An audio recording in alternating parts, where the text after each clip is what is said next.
Mr. President, March is Women's History Month. I know a number of my colleagues have been coming to the floor and talking about the accomplishments of particular women in their states.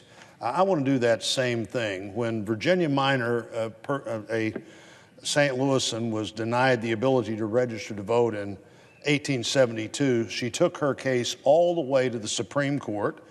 And while she wasn't successful at the Supreme Court level, she remained a leader of the suffragette movement. She later testified before the Senate Select Committee on women's suffrage in 1889. Remember, Mr. President, women didn't get the right to vote until 1920, so she was working on this with thousands of others for a long time. But she's also one of 7 women represented in the Missouri State Capitol Hall of Famous Missourians.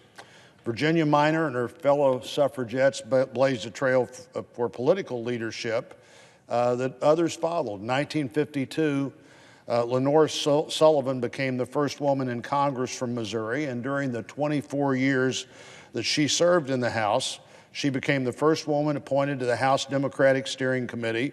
She was elected secretary of one of the elected leaders of the House Democratic Caucus for 5 terms.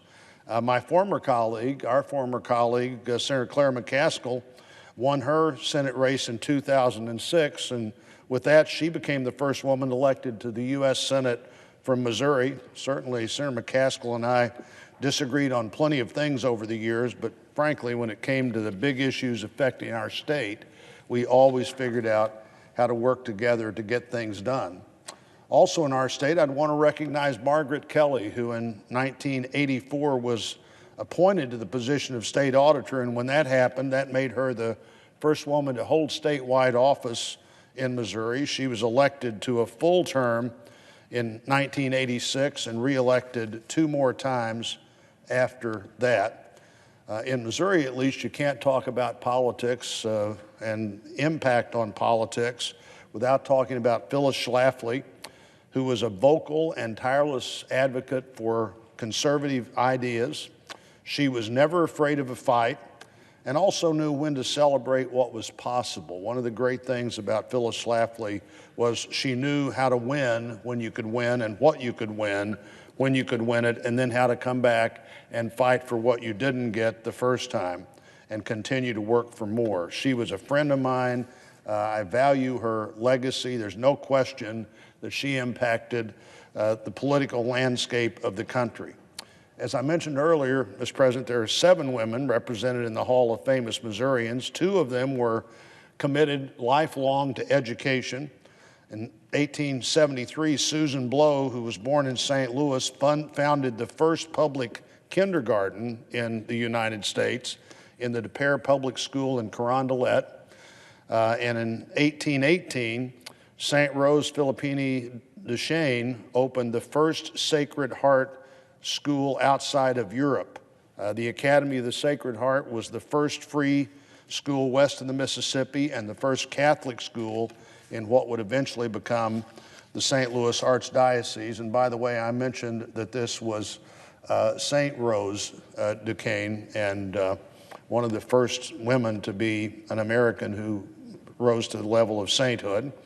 There are also a few world figures in that Hall of Fame. Josephine Baker, who was an iconic entertainer, but also a civil rights activist, and interestingly, a member of the French resistance during World War II while she was entertaining in Europe. In our Hall of Fame, she's joined by other entertainers like Ginger Rogers and Betty Grable. And the 7th woman honored in the state capitol is Sacagawea, who, of course, was part of the Lewis and Clark expedition into Missouri and up the Missouri River and other territories of the Louisiana Purchase. To cover all the notable Missouri women in history would be impossible. To talk about the countless women who are making incredible impact in our state today would be impossible. People who are devoted to public service, who are successful entrepreneurs, who serve our country in the armed forces, and so much more.